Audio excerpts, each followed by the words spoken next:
بسم الله الرحمن الرحيم يا أيها الذين آمنوا إذا نودي للصلاة من يوم الجمعة فاسعوا إلى ذكر الله وذروا البيع ذلكم خير لكم إن كنتم تعلمون আল্লাহ পাক ঈমানদার বান্দাদেরকে ডাক দিয়ে বলছেন, হে ঈমানদার বান্দারা শোনো, ইযা নুদিয়া লিস-সালাতি মিন ইয়াউমিল জুমআহ, যখন তোমাদেরকে জুমার দিনের জন্য আহ্বান করা হয়, জুমার দিনের নামাজের জন্য আহ্বান করা হয়। এই আহ্বান হচ্ছে যখন জুমার দিনের আযান দেওয়া হয়, যখন জুমার দিনে আযান দেওয়া হয়, ফাসআলু ইলা যিকরিল্লাহি ওয়া যারুল বাই', তখন তোমরা আল্লাহর জিকিরের দিকে ধাবিত হও এবং ব্যবসা বাণিজ্য পরিত্যাগ করো। জুমার দিনের আযান যখন হয়ে যায় তখন তোমরা আল্লাহর জিকিরের দিকে অর্থাৎ মসজিদের দিকে ধাবিত হও, নামাজ আদায় করার জন্য মসজিদের দিকে ছুটে যাও এবং তোমরা ব্যবসা বাণিজ্য পরিত্যাগ করো। এখানে শুধু ব্যবসা বাণিজ্যের কথাই বলেন নাই, তাফসীরের কিতাবের মধ্যে এসেছে জুমার নামাজ না পড়লে যে সমস্ত কাজ বাধা দিয়ে থাকে, যে সমস্ত কাজের কারণে জুমার নামাজ পড়া যায় না, যে কাজগুলি আমাদেরকে জুমার নামাজ পড়ার জন্য বাধা দিয়ে থাকে, সমস্ত কাজগুলি পরিত্যাগ করতে হবে। ব্যবসা সহ এই সমস্ত কাজগুলি পরিত্যাগ করা আল্লাহ পাক আমাদের জন্য হারাম করে দিয়েছেন। কথা বলেন ঠিক কিনা? আমরা এমনও দেখি জুমার দিন আসলে এখনো কিছু কিছু দোকানপাট এখনো পর্যন্ত খোলা থাকে। জুমার দিন আসলে এখনো পর্যন্ত কিছু মানুষ রাস্তায় ঘোরাফেরা করে।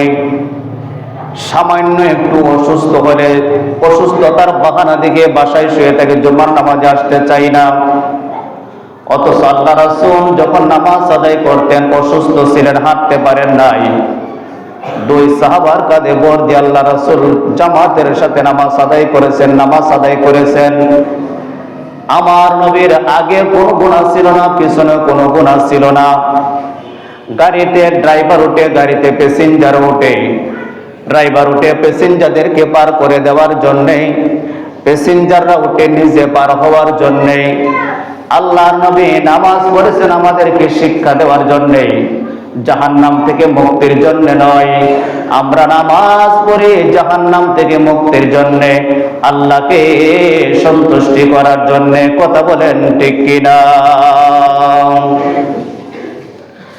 সেই জন্য আমার আল্লাহ কোরআন শরীফের মধ্যে বলেন, বান্দা যখন জুমার নামাজের আযান হয়ে যায় তোমরা মসজিদের দিকে ধাবিত হও নামাজ পড়ার জন্য। ব্যবসা সহ যত ধরনের কাজ আছে, যেই কাজগুলি তোমাদেরকে মসজিদে যেতে বাধা সৃষ্টি করে, সমস্ত কাজগুলি তখনকার সময় তোমাদের জন্য হারাম হয়ে যায়, নিষিদ্ধ হয়ে যায়। যদি তোমরা বুঝে থাকো তাহলে যদি তোমাদের জন্য অতি উত্তম, যদি তোমরা তা জানতে পারো, বুঝতে পারো।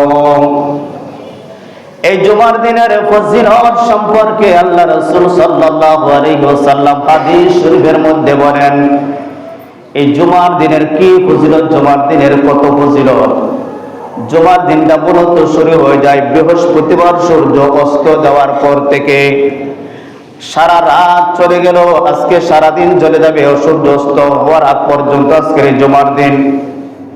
আমার রাসূল বলেন, ক্বালা রাসূলুল্লাহ সাল্লাল্লাহু আলাইহি ওয়াসাল্লাম, ইন্না ইয়াওমাল জুমআতি সাইয়্যিদুল আইয়াম ওয়া আ'যামুহা ইনদাল্লাহ। আমার নবী নবুয়তের জবান মুবারক দ্বারা ঘোষণা করেন, উম্মত আমার শোনো, জুমার দিন হলো সমস্ত দিনের চাইতে শ্রেষ্ঠ। সপ্তাহের মধ্যে 7 দিন বা 7 দিন এক সপ্তাহ। শুক্রবার, শনিবার থেকে শুক্রবার যতগুলা বার আছে সমস্ত বারের চাইতে শ্রেষ্ঠ হলো জুমার দিন। শুধু শ্রেষ্ঠ নয়, এই দিনটা আল্লাহর নিকট মর্যাদাবান। জোরে বলুন সুবহানাল্লাহ। শুধু কি জুমার দিন সপ্তাহের সর্বশ্রেষ্ঠ? শনি, রবি, সোম, মঙ্গল, বুধ, বৃহস্পতিবারের চাইতে শ্রেষ্ঠ? আমার নবী এতটুকু বলে ক্ষান্ত করেন নাই, শেষ করেন নাই। জুমার দিন আরো কত কত উত্তম দিনের চাইতে শ্রেষ্ঠ। এরপরে আমার নবী কি বলছেন? নবী আমার ডাক দিয়ে বলেন, উম্মত আমার শোনো, ওহুয়া আযামু ইনদাল্লাহ মিন ইয়াউমিল আযহা ওয়া ইয়াউমিল ফিতরি। ঈদুল ফিতর এবং ঈদুল আযহা, এই দুইটা দিন বছরে এসে থাকে দুইবার।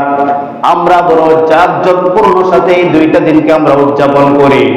আল্লাহ রাসূল বলেন, উম্মত আমার শোনো, জুমার দিন শুধু সপ্তাহের জন্য সর্বশ্রেষ্ঠ দিন নয়, এই জুমার দিনটা হলো ঈদুল ফিতর এবং ঈদুল আযহার চাইতেও শ্রেষ্ঠ। কথা বুঝতে পারছেন? জুমার দিন শুধু সপ্তাহের জন্য সর্বশ্রেষ্ঠ দিন নয়, ঈদুল আযহা, ঈদুল ফিতরের চাইতে জুমার দিনটা শ্রেষ্ঠ। এরপরে আমার রাসূল কি বলছেন? ফিহি হামসুন হিলারিন, শোনো শোনো, এই দিনের 5টা বৈশিষ্ট্য আছে। জুমার দিনের 5টা বৈশিষ্ট্য রয়েছে। 5টা বৈশিষ্ট্য কি কি? এর মধ্যে 1 নম্বর হলো খালাকাল্লাহু ফিহি আদম। আল্লাহ পাক এই জুমার দিনে আদম আলাইহিস সালামকে সৃষ্টি করেছেন। আমাদের মানব জাতির পিতা সাইয়্যিদিনা ইব্রাহিম, সাইয়্যিদিনা আদম আলাইহিস সালাতু ওয়াস সালাম, সমস্ত মানুষের পিতা আদম আলাইহিস সালাতু ওয়াস সালামকে এই জুমার দিনে সৃষ্টি করেছেন।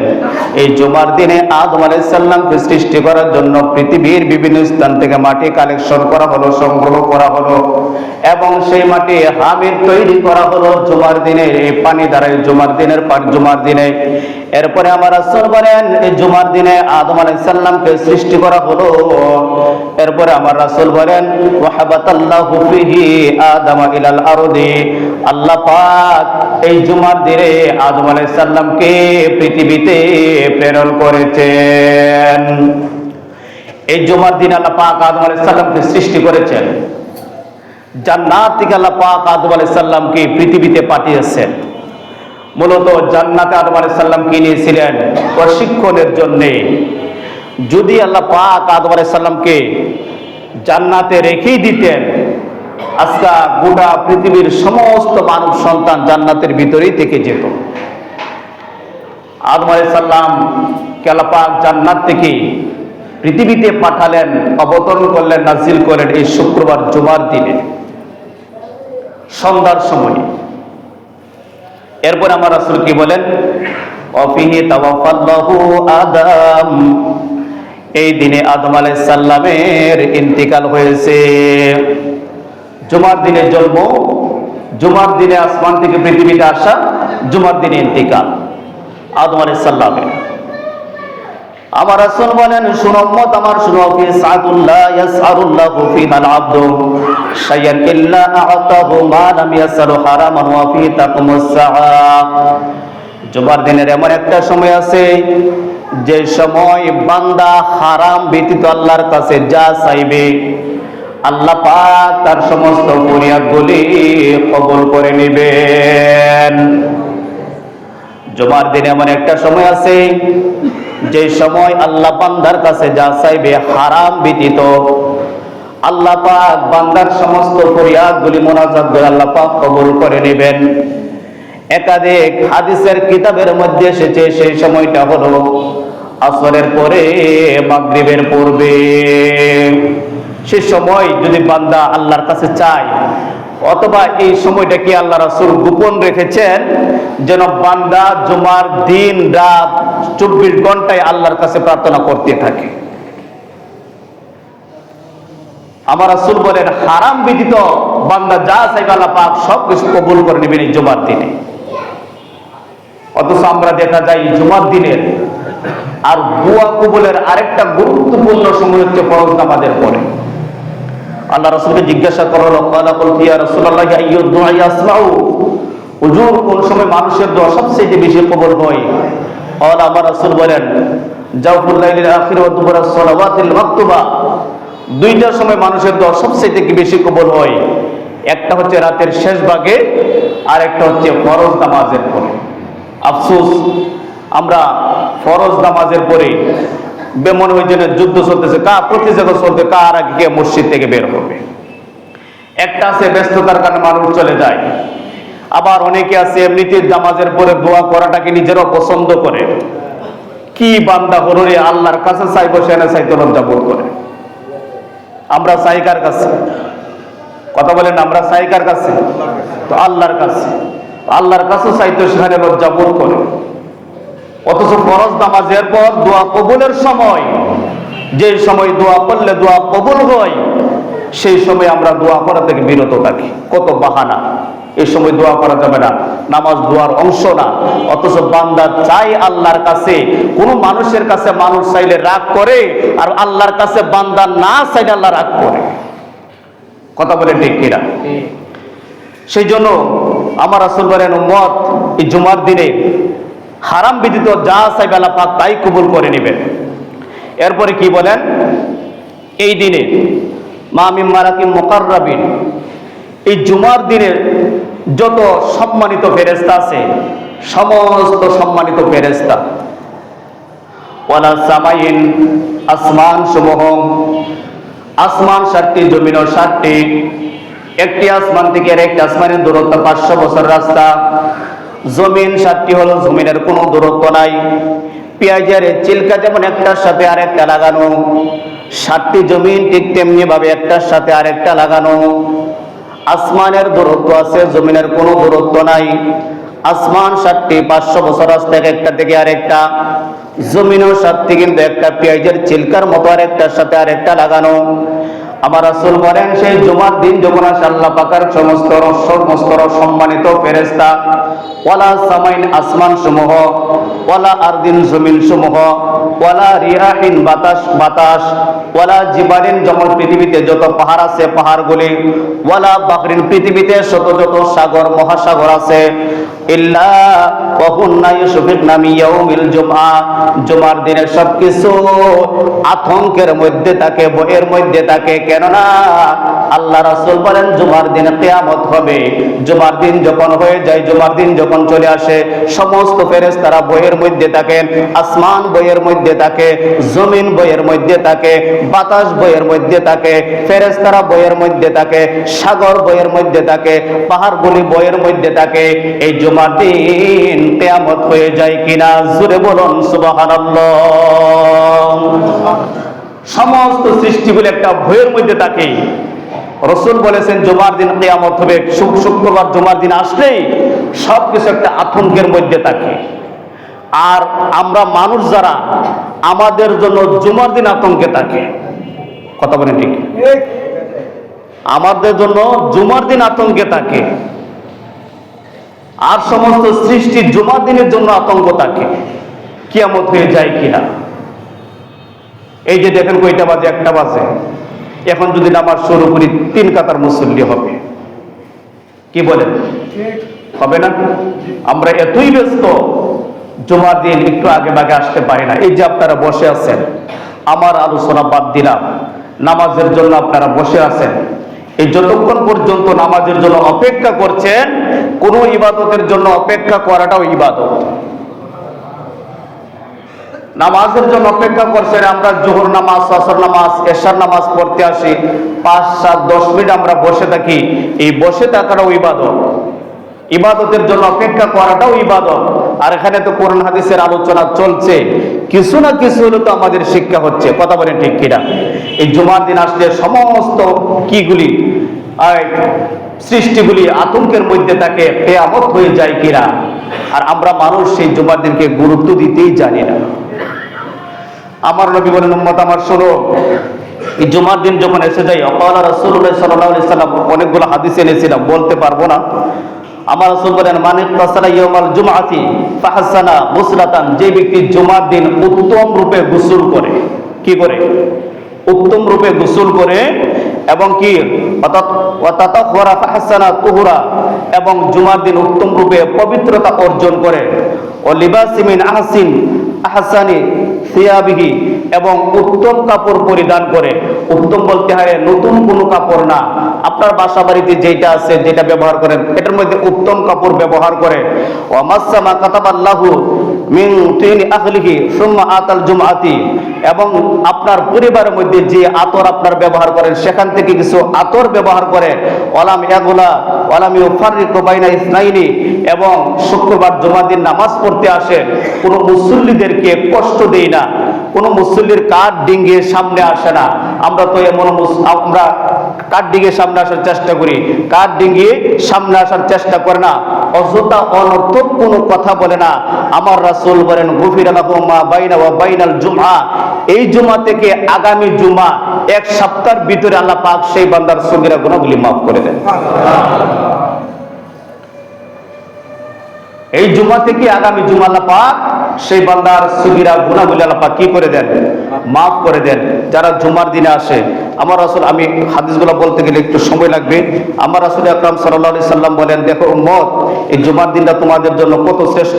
আমার নবী বলেন, আমার আগে অনেক কিতাব নাজিল হয়েছে, তাওরাত নাজিল হয়েছে, জাবুর নাজিল হয়েছে। আল্লাহ পাক আমাদের পূর্বে, নবী আমার বলেন, আমাদের পূর্বে আল্লাহ পাক কাউকে তাওরাত দিয়েছেন, কাউকে জাবুর দিয়েছেন, আমাদেরকে কিতাব দিয়েছেন পরে। আল্লাহ পাক আমাদের আগে অনেককে প্রেরণ করেছেন, আমাদেরকে প্রেরণ করেছেন সবার আগে। নবী আমার বলেন, যদিও আমরা সবার পরে এসেছি, কিন্তু কিয়ামতের ময়দানে আমরা সবার আগে থাকবো। আসার দিক দিয়ে আমাদের সবার পরে। এখানে নবী নিজের কথা বলে নাই, নাহনু বলেছেন, আনা বলে নাই, আমরা বলেছেন। আমরা এসেছি সবার পরে, কিন্তু কিয়ামতের ময়দানে থাকবো আমরা সবার আগে। নবী আমার বলেন, শোনো, এই জুমার দিন ইহুদিদেরকে দিতে চেয়েছিল, নাসারাদেরকে দিতে চেয়েছিল, তারা কি করলো? ফাখতালাফু, তারা ইখতিলাফ সৃষ্টি করলো, এই জুমার দিন তারা নিতে চাই নাই। আল্লাহ তারা কি করলো? ইহুদিরা গ্রহণ করলো শনিবার দিনকে, নাসারারা গ্রহণ করলো রবিবার দিনকে। আল্লাহ পাক এই জুমার দিন আমাদের জন্য আল্লাহ পাক নির্ধারণ করে দিয়েছেন। তো নবী আমার বলেন, আবার এই আমার রাসূল পাক সাল্লাল্লাহু আলাইহি ওয়াসাল্লাম বলেন কি, এই জুমার দিনে বিশেষ করে যারা মৃত্যুবরণ করবে, আল্লাহ পাক তাকে কবরের আযাব থেকে মুক্তি দান করবে। এই জুমার দিনে আপনার আব্বা মনে শুক্রবারে মারা গেছিল, আমার মনে আছে। এই জুমার দিনে যারা জুমার দিনে অথবা রাত্রে যারা মৃত্যুবরণ করবে, আরেক হাদিসের মধ্যে এসেছে আল্লাহ পাক তাকে কবরের ফিতনা থেকে আল্লাহ পাক তাকে নিরাপদ দান করবেন। আমার রাসূল বলেন, উম্মত, জুমার দিন যখন আসে তোমরা অধিক পরিমাণে আমার উপর দুরূদ শরীফ পড়ো। জুমার দিন বলতে শুধু আজকে দিনের কথা বলে নাই, বৃহস্পতিবার সন্ধ্যা থেকে শুরু করে, সন্ধ্যার পর থেকে শুরু করে সারা দিন সারা রাত অধিক পরিমাণে তোমরা আমার উপর দুরূদ শরীফ পড়ো, কেননা তোমাদের দুরূদ শরীফ ফেরেশতারা আমি নবীর রওজা শরীফে পৌঁছে দিয়ে থাকে।